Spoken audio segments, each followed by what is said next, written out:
Hey yo, how you doing, guys? It's 1, 2, 3, 4, 5 of them boys. So it's them boys in this house. It's me, the one AJ Anthony Jordan. Double V, the Viceroy Verisimilitude. I haven't said that for a while. Me too, Nico Liro. Merry Christmas, all. Wow. Merry Christmas, y'all. It's DenTheTech, the wrestling fan that doesn't really watch wrestling. Merry Christmas, Simmzy. All right, and as always, Big Tone in the zone. Happy holidays, everyone. Cool. Now, the ministry are here. And why are we here? Because why not? Of course we're here because, quite frankly, this is something that we try to do once a year. We tried to change the time of year last year and it went to ish. So it's going back to the end of the year because it works that way because we make it happen. Everybody's off. So we're going to give you a bit of a year-in roundup as well as the Ministry Awards. We'll switch up the screen a bit for Ministry Awards. But yes, the Ministry are in the house and we're just going to go through the year of 2024. It's been an interesting year for me, I would say, because it's the year I became a different guy. I'm still wrestling, but it's very much a British flag. So I've enjoyed what the other companies have got to do, but I'm definitely waving that British flag this year. But overall, I think we're in a good place. I feel that some people may have changed perspectives, like I have, from a man who was like blood type WWE. Now it's blood type Brit Rest. Yeah, I think some people we've all seen a slight shift in our preferences. Nick, how have you felt about this year? Maybe come to me last because I've got quite a big preamble, I'm afraid. You know what? Thank you. I just jump in because it's going to be quick. I keep referring to myself as DenTheTech, the wrestling fan that doesn't watch wrestling, but I watched quite a bit today, all indie. My viewing this year was Rumble, Mania, Night 1 only, and I think that's it. But the indie shows, I've been to so many this year, and I got to see some of the best matches this year. I got to meet some of the best wrestlers in the world. I got to meet Zack Sabre Jr. I took a picture with him. That was this year, wasn't it? Yep. Yes, it was. Just for the record, you don't have admin on this account, right? No, I don't. I was just about to remove you, but I won't do it for the benefit of recording. But that's still a touchy subject to me. I'm jealous. Anyway, met Zack Sabre, but then I also got to have a meeting later in the year with Will Ospreay. There's a show coming soon. I'm not involved anymore, but still going to be good. So yeah, got to meet so many promoters, was taking part in interviews and everything like that. So I just love that side of wrestling. Just as AJ said, the British wrestling. Yeah. Other than that, everything else, I'm just taking from everyone else. I'm not even looking at the internet that much to find out what's going on. And maybe I'll check out next year, when it's on Netflix, or I might cancel that. Anyway, that's me. I might cancel it now that WWE's gone over. Love it. Yeah, because I've got to live my gimmick, innit? Simmzy, how's the wrestling year been for you? Yeah, it's been great. It's been some interest. There's been some really good indies that I've gone to, and the UK scene is as hot as it has been for years now, and I'm glad I've got to support and experience some of the shows that I've got to go to. And in terms of WWE and AEW, there's been some fairly good shows. I mean, this time a few years back, we wasn't saying this. We were saying the complete opposite. So where it's been over the last couple of years to now, it's in a good place, and I'm proud to be along the journey with it as well. So yeah, it's been good. Good stuff. Big Tone. Yeah, man. For me, as a wrestling fan, I've been living my best life, man. I think the state of wrestling has been very good this year. And for me, it's twofold. Obviously, the British indie scenes, like going to see some of the greatest shows, some of the greatest spectacle you can actually see, in this great city, on display. And moments where you just had to run for the hills because they're doing flips and you're gonna get hit if you don't move. Yeah. But moments like that, to meet in some of your iconic wrestlers that you've been watching for years, Eric Young and newer wrestlers like Thunder Rosa, getting to meet them, getting to meet the Billy Goat himself, Will Ospreay, getting to just interact with a lot of these British wrestlers, get to actually know them on a somewhat personal level, man. It's been great. But then like I switch on the TV, and as always, I'm trying to keep up to date with wrestling, and we've been blessed, man. Like the state of WWE, AEW, and TNA have been great for me. Yeah, I've just been loving it. I've loved that. Like they finally seem to have got the storylines into cohesion in WWE, where they sort of meld into each other, just like back in the Attitude Era. And that's no mistake, because obviously we know who's running it, DX. Yeah, so both NXT and WWE are doing that. AEW have brought in like some excellent talent, some of the world's best, and are giving us some excellent matches. And like, you know, it's a pity that like some of the more negatives get shine on them, and like a lot of the people who like would criticize AEW don't even watch AEW to know that it's a lot better than you actually think, especially if you're like watching your odd Collision, your odd Dynamite. Some of the matches on there are absolutely excellent. I actually feel it's a bit of a waste when they put on Collision sometimes, because no one's watching the show like that, and it's a shame. But for me, it's excellent. And of course, man, I'd be remiss to not talk about the return of TNA and their rise and like everything they're doing. It's a great time to be a wrestling fan. Like whether you're just coming in right now, or you're a retro buff like me, and the topper is I don't have to pay for WWE Network anymore because everything's going to Netflix. So hey, good times. Just one question before I bounce back over to good old Double V. You mentioned a few companies, but I know you're a man whose net goes slightly further afield than most. How's the state of an NWA or an MLW in 2024? Is you talking to me or Double V? Yeah, to you. Oh. I don't know anyone else who watches it. Yeah, you know what? MLW, I would say for wrestling fans, like just go check it out sometimes. They do most of their pay-per-views on YouTube. Of course, they've had Matt Riddle come through, and he's been like one of their big stars this year. And like they've got a unique roster, a roster that you're not really going to see anywhere else, because a lot of them guys aren't anywhere else. So it's good to check them out. NWA, man, they still got EC3 as the champion doing this thing. He's been champion for a long time now, and like they got a lot of belts on there as well. So it's a pity that Power is not on YouTube anymore. But if you can seek it out, I think it might be on DAZN or something. Yeah, like I will try and watch it, or at least go into their YouTube page and watch highlights. Nice. Okay, Double V, the floor is yours. So I agree with what everyone said, that the British wrestling has been arguably the highlight of the year. Completely agree. Completely echo the words of Big Tone.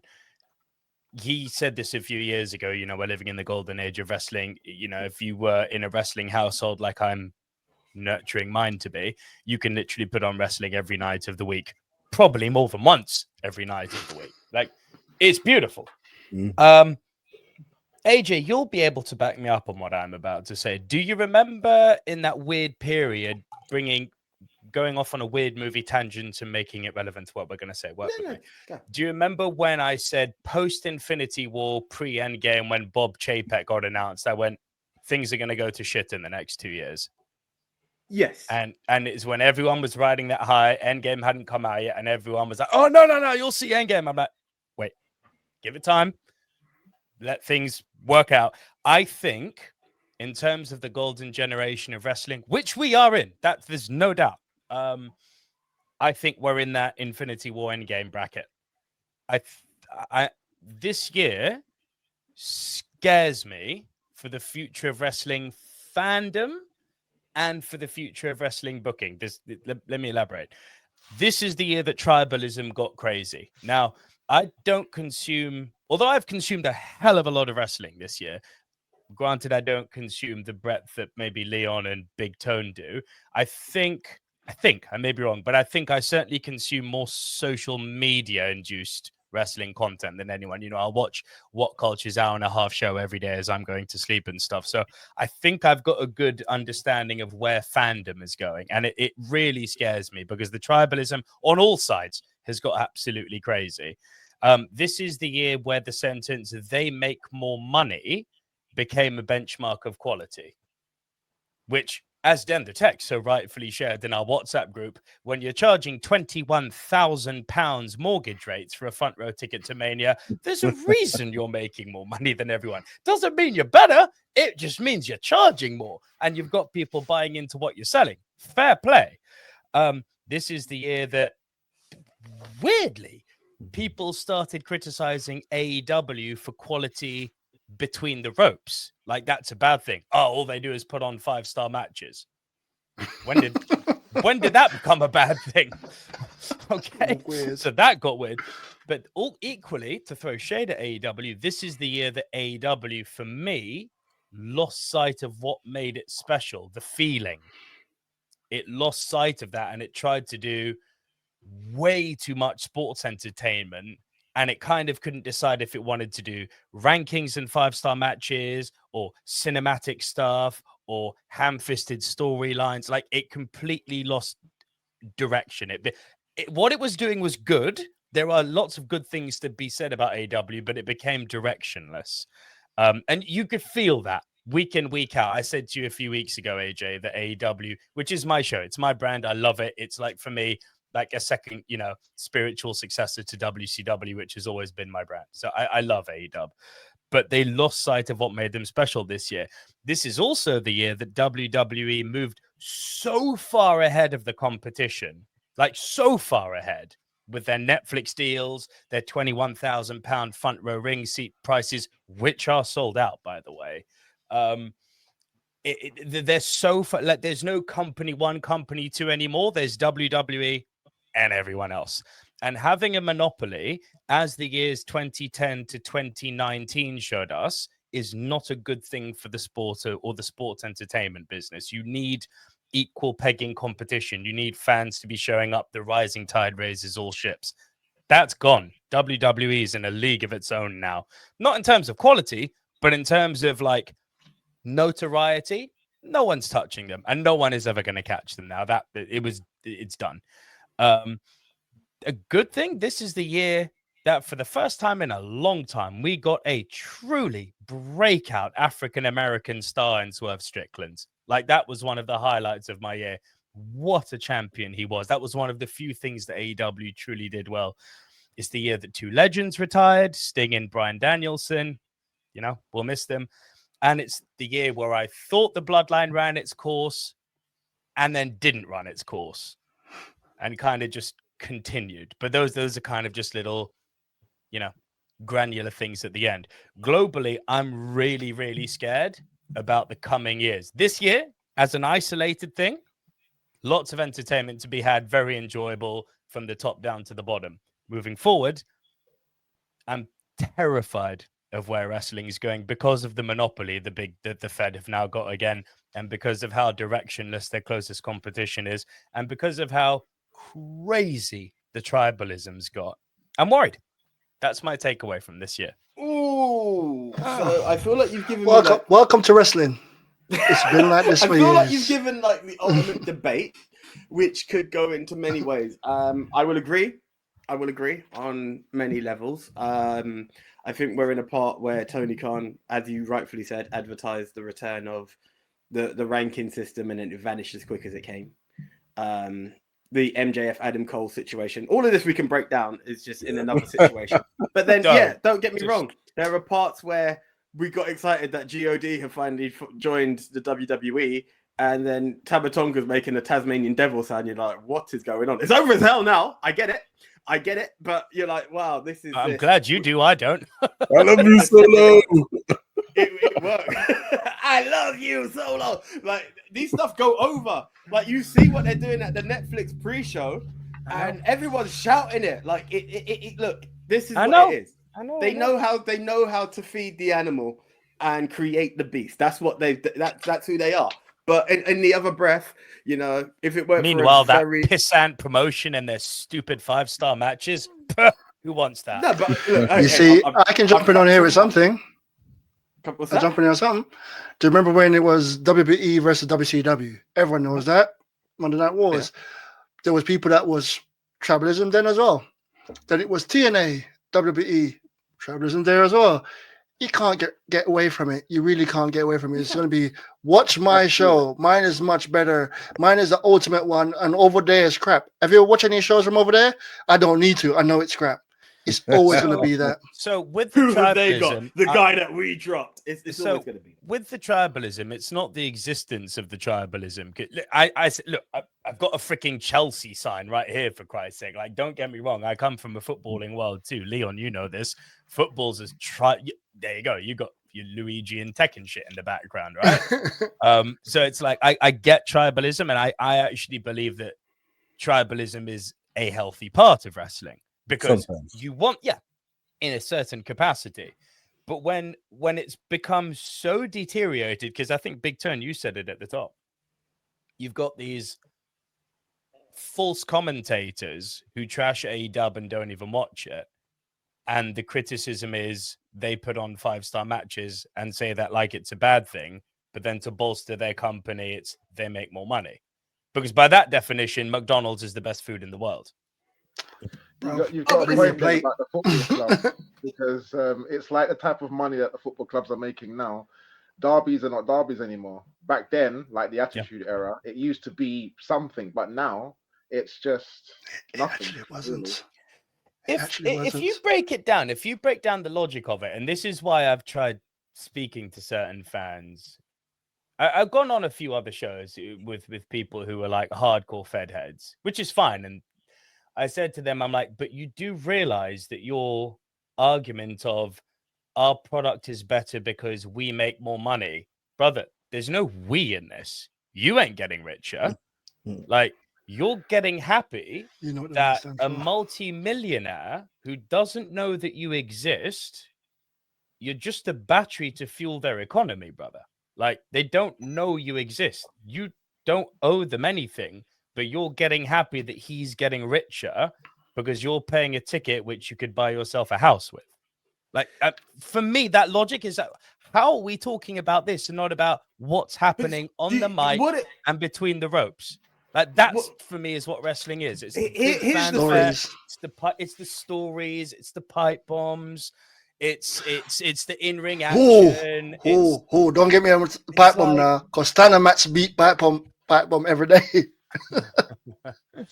But, you know, when I'm seeing in a world where people are saying like Drew McIntyre and CM Punk was the greatest Hell in a Cell match ever, I'm like, stop it. Come on. Wrestling fans have a 3 months. Wrestling fans have a 3-month memory span, and they always cater to the youngest member of audience they can. But what's happening is you're getting your story has been going on continuously for years. This is the longest episode of a show you've ever watched, and the characters have to go bad and good. Look, I used to be the biggest wrestling mark. I watch every single WCW episode up until they start to lose me, and I start drifting more to WWF at the time. And then I became a WWF fan. When TNA started, because I was such a WCW fan, I jumped straight there. And I was a TNA shill, pretty much. I was the guy that was like, WWE doesn't know what they're doing. They're rubbish. Who cares? Blah, blah. It's all about TNA, but no one watched that product. I went to America. I went to was it 25? No, it was 24. When I was at 24, and I said to everyone, bro, TNA. Everyone's like, what the hell is TNA? And I kept screaming out Anderson, and everyone's like, oh, you mean Kennedy? No one watched it.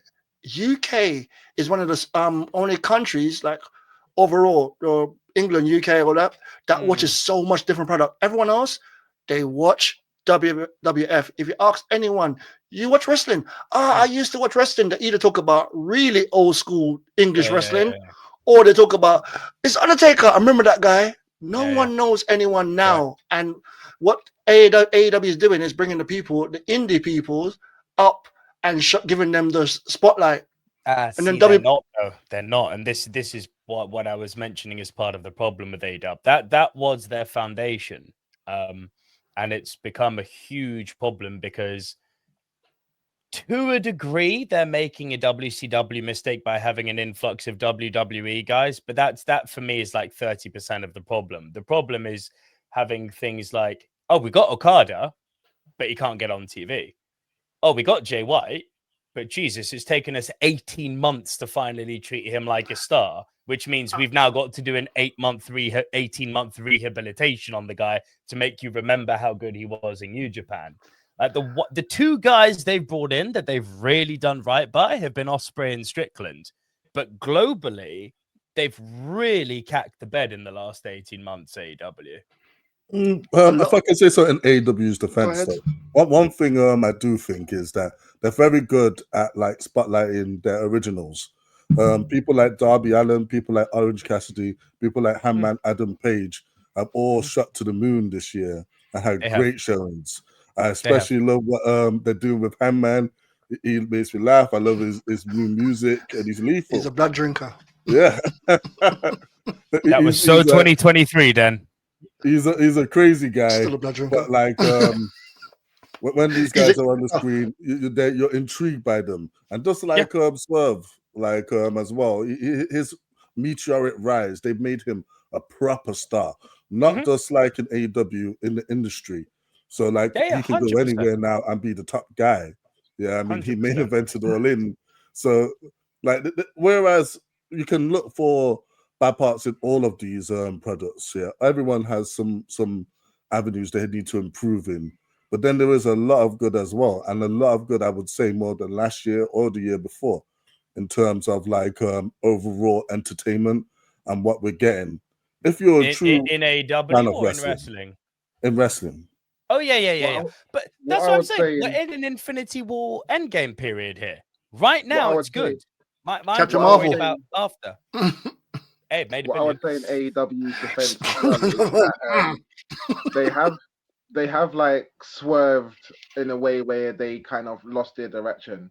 But I also think it might have been a good thing that Tony Khan purchased Ring of Honor, because if it's a way of finding a way to utilize the talent that don't get enough TV time on the AEW programs, like your Collisions and your Dynamites and all of that, then they can kind of bring up their talent on the Ring of Honor shows, and then obviously later on come back to AEW with a little bit more stripes on their shoulder, if you will, as opposed to just them not getting TV time at all. Now, although I know it's meant to be a separate product, but this is the thing. A lot of people don't watch Ring of Honor, but then you've got the likes of Sammy Guevara on there, who's like holding a title right now with Dustin Rhodes. And who knows that? Not a lot of people know that. I was gonna let you finish, but I'm gonna have to Kanye you right there, because straight up, point one, you are the only person I've ever heard. It's I think at first there was excitement that Tony Khan's bought a Ring of Honor. That thing is an absolute joke. The fact that we could talk about it in the sense that it's a good thing. Athena being the longest reigning women's champion, possibly touching on a Roman Reigns level, isn't even a conversation because no one's aware.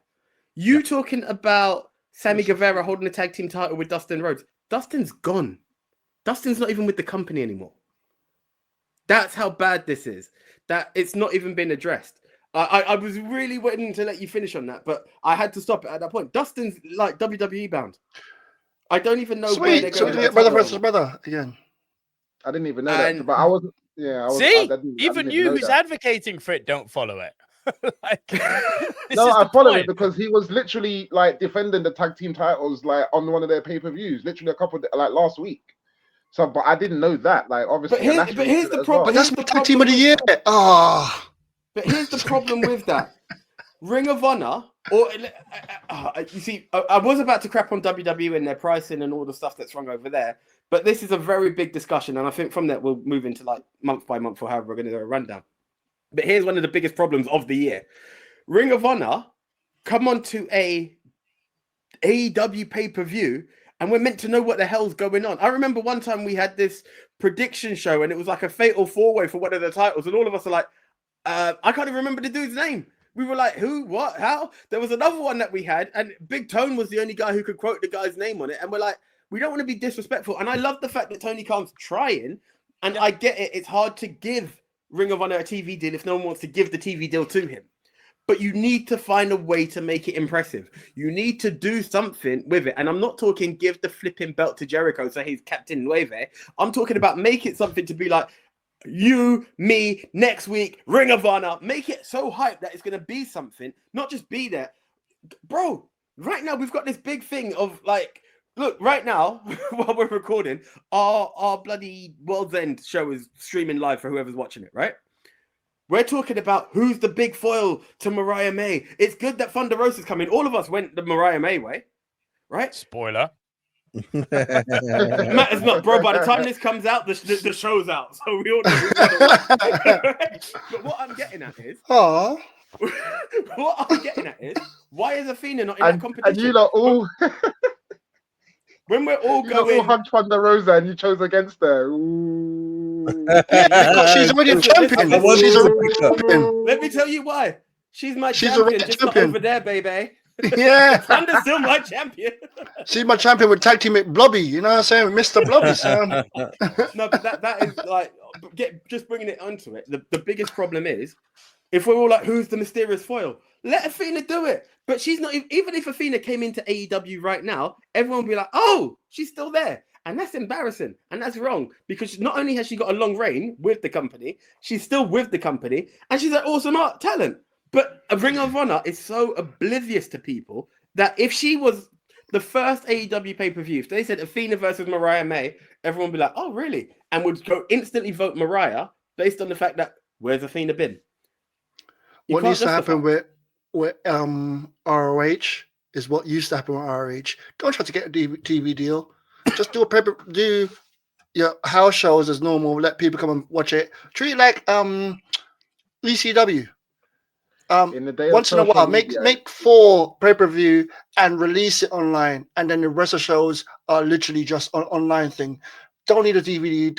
That can, as Zusko again said, send people there to get some time just to improve, just to be wrestling. If you're not on the main show, which would be like an NXT. Yeah, yes, listen, like NXT. that's what I was That's gonna exactly say. what I'm saying. It needs Exactly to what I'm be saying, but I'm going NXT. old school. It needs to be AEW NXT, and that's what I thought they was gonna do when they first Yeah. purchased it. Well, and we they all actually, did. We all did. They stopped Dark and they stopped the other Dark. Elevation. I can't remember what that's called. Elevation. But Elevation, yeah, they stopped both of those shows. So we thought that's what Ring of Honor was gonna do. And yes, they do try to a degree, but at the same time, no one is really gonna go out there and purchase Honor Club. Yeah, just to watch Ring of Honor, especially when Ring of Honor is glorified in it heats, in it, because like literally they just have the same show, they record it in the same arena as Dynamite, and a lot of people have left by then, yeah, or has not arrived if they're doing it early, and I feel that also looks bad. I agree with what you're saying. Then, if you want to make it a bit more ECW, right, go into the Hammerstein Ballroom Arena, yeah, and just have that as the Ring of Honor place. Yeah, and just By like the have way, people come down. how good did AEW look for the last 2 weeks? It looked brilliant. That's the so second good. point. I'm Yeah, like, if there do you that go. with Ring of Stop Honor- trying to do these 20,000 capacity arenas which you can't fill. If your crowd's small, put them into small arenas, create the demand for them, and get the noise back in the room. And they've done that for the last 2 weeks, and it's been the best I've seen AEW in months. And By the way, Hammerstein has got history Tony with it as Khan- well, so it's fitting. Tony So Khan repeat that. is the biggest wrestling fan you would ever meet. If you sit down and speak to him for 2 minutes, you go, Jesus Christ, this guy's a fan and a proper fan that knows stuff from way back when. So yeah. Oh yeah. Listen, one of the things about Tony Khan, for as much as I've crapped on the guy, part of it could be envy, because he's a wrestling fan who's gone and done what we'd all like to do. He's opened Playing with his his promotion. toys. But it is. Literally. He's been able to do Literally. it. But you know, like look at again, going back to this whole Continental Classic and what was going on last year.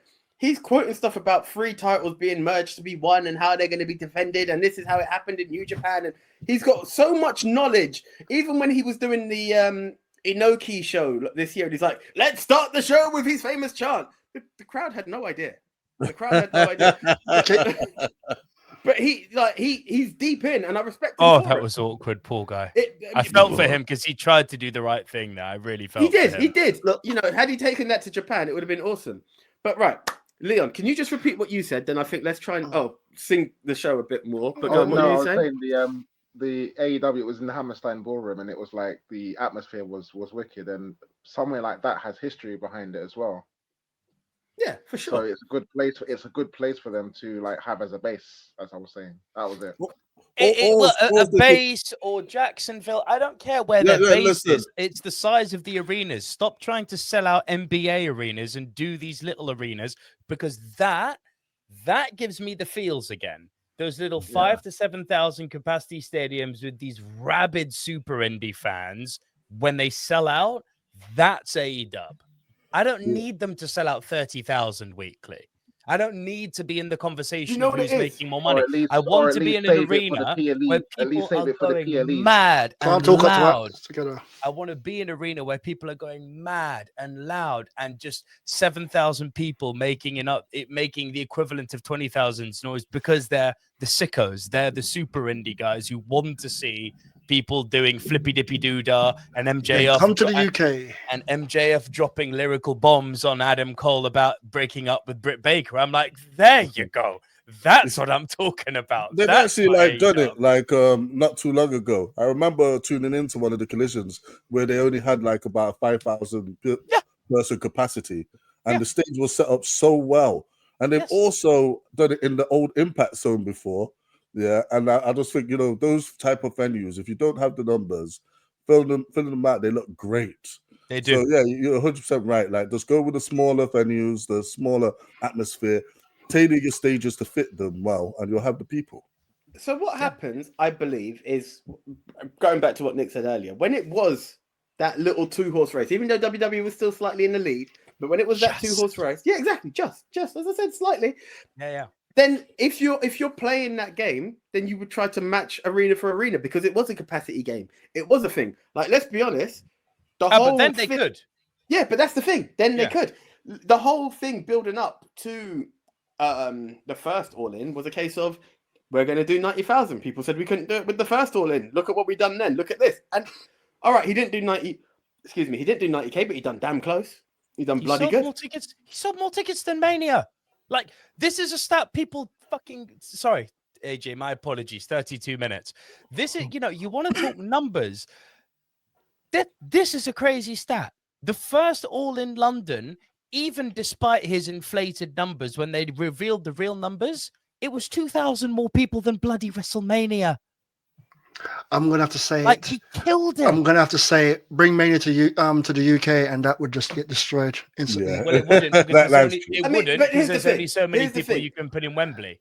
Yeah, sold out max capacity. It would do. He would do. That's a fact. Of course it would. But as it currently on stands, both nights, which is horrible. The biggest gate currently stands with AEW, and that's the fact. Now before I do bring this into a bit more order, trying to anyway. It's good to see you all, guys. Then you were going to say something before I gave Leon the last word. I was going to say we keep talking about AEW and WWE. Isn't TNA still a thing? Well, here's the thing. This is the thing. I mean, there's many That's angles. another reason to I'm worried. There's many angles. TNA is a scary one at the moment, because TNA. Here's the thing. Impact, and I was going to reach for my poster, but it's just a bit too far. Impact left on an absolute high, right? TNA came in all guns blazing, right? And then came a point where, Nico, young man, was doing the weekly shows, and, thank you for that. Let's do TNA, I'm sure. And moments were there. Great stuff were happening.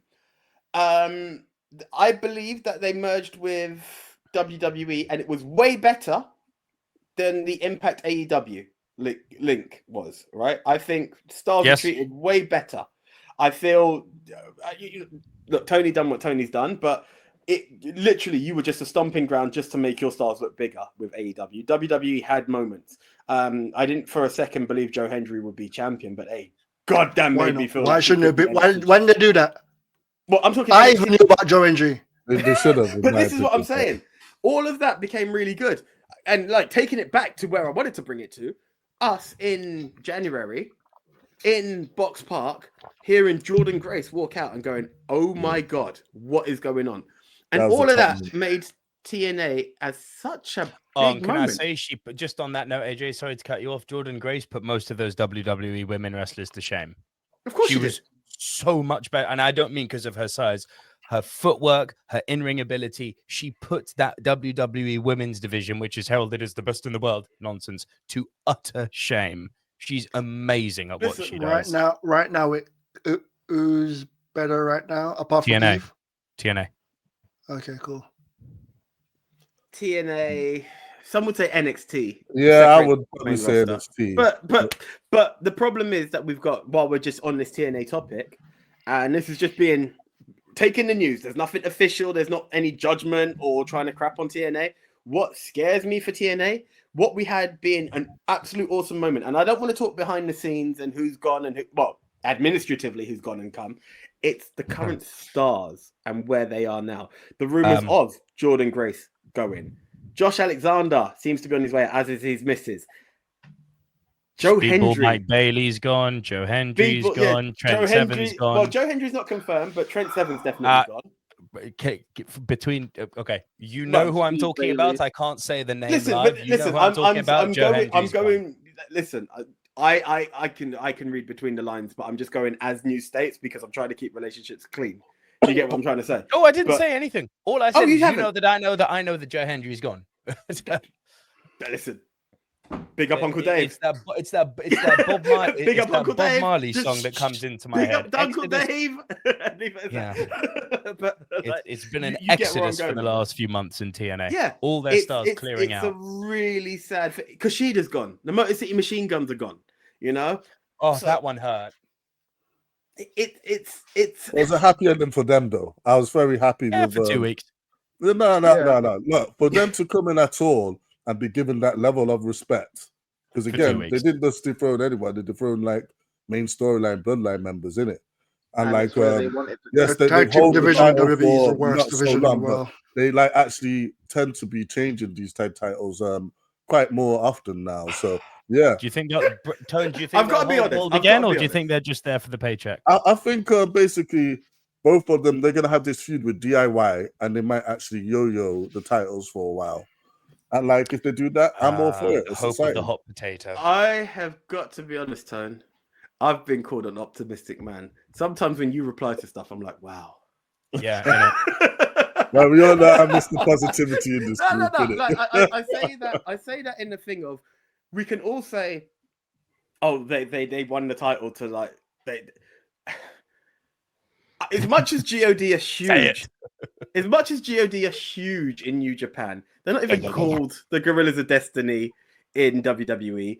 They're like, we're still trying to get the bloodline over if you're not Solo, and even Solo's trying to get over. So winning the tag titles is huge, yes, but it's not like they had the Uso run of a lifetime and then they didn't. But even the Usos didn't have an Uso run. But again, like what was we saying? You nearly made me use the F-bomb. Like what was we saying at the top, innit? Like for us as die-hard fans, sure. But for someone who's just tuning in and just watching weekly, all they know is like, this is the bloodline, this is the main ops to Roman. Yeah, and these new guys have come in. These like indie wrestlers are coming at the throne, two of Solo's guys. So again, on a more casual level, it looks big to them. To me, I was just happy to see that veterans of the game, true veterans, have come in and been given a bit of grace. It doesn't matter if it wasn't that long. Just the fact they did it at all was amazing. I'm sure that they had it in their contract, and good for them for making sure they did. That they would come in and get their gold. And I think, Big Tone, I hope you're correct. I'm not going to put any negativity out there because I only want the best for the machine gun. So let's go with what Big Tone said and hope he's correct. You know what it is? I think it is generally, that Triple H respects a lot of these TNA guys because they've been around for a damn long time. And obviously we know with it behind the scenes, wrestlers interact like, whoa. They're so interwoven. I swear he made the NWA World Champion. They know each other throughout, in and out, so they know who's at the top of the game, and this is why they're there. They're there to help the younger talent and just get a bit of glory in the sun. That's all they're there for. Yeah, I completely agree. So my stance is I think they've had their glory. I think it was short-lived, and I think now let them do the Nakamura, collect their paycheck, and put the young guys over. Bro, look, I- this Well, is- it's a champion. I don't know though. what's wrong with that. Everyone's a champion. Even No, the no, no. Usos and the Get paid. Usos and the New Day won the titles more than once, and you know that kind of made them even greater. But they're up there already, and it's always been multi-stick machine guns to make it to the Fed. You know, and whether that was just giving them their flowers as they arrived, and then later on you see a better run. Hopefully, it is that. we hope. First, they're gonna hopefully fix better the decisions tag will team. be made with their talent, unlike before. First, they're gonna fix the tag division. I saw someone talking about that recently, saying the tag division last year was on Mania Night 1. It was one of the biggest match, and then where's the tag title now? Well, do you know the Which irony ones? of what you've just said? That tag division, that tag team between KO, Sammy, and the Usos from Mania 39. The thing I kept on saying, and you know, AJ can vouch for this, is that quote unquote legendary run that the Usos had was for 2.5 years where there were basically no other tag teams. So they were holding titles without really wrestling much. The irony is that since they've lost the titles, there have been all sorts of tag teams. You know, you've had Theory and Waller, you've had Pretty Deadly, you've had the return of the Viking Raiders, you've had Chad Gable go through all sorts of different variations. You've had, I mean, the bastardization granted, but you've had the Creed brothers come along. You've got the Wyatt Six, who you think are going to hold tag at some point. You got the Machine Guns, you got DIY. The weird thing is that the tag team division now, the Street Profits are back again. The weird thing is that the tag team division now on numbers is healthier than it was ever during the Usos legendary run. Like if the Usos had held gold for as long as they did with all of these tag teams around, now it's a legendary run. They've actually, in terms of getting the numbers up, Papa H has done a relatively good job there. In terms of booking the tag team division, it's a problem. And this is why one of our questions, trying to tangent into the awards here, this is why when one of the questions is who's your booker of the year, I'm like, I don't know, because all the bookers have made so many goddamn mistakes along the way. I don't know where to go. Should we talk about the awards? Dan Callis. I think the Usos had a better run when they had a rivalry with the New Day. That's when they had their best run.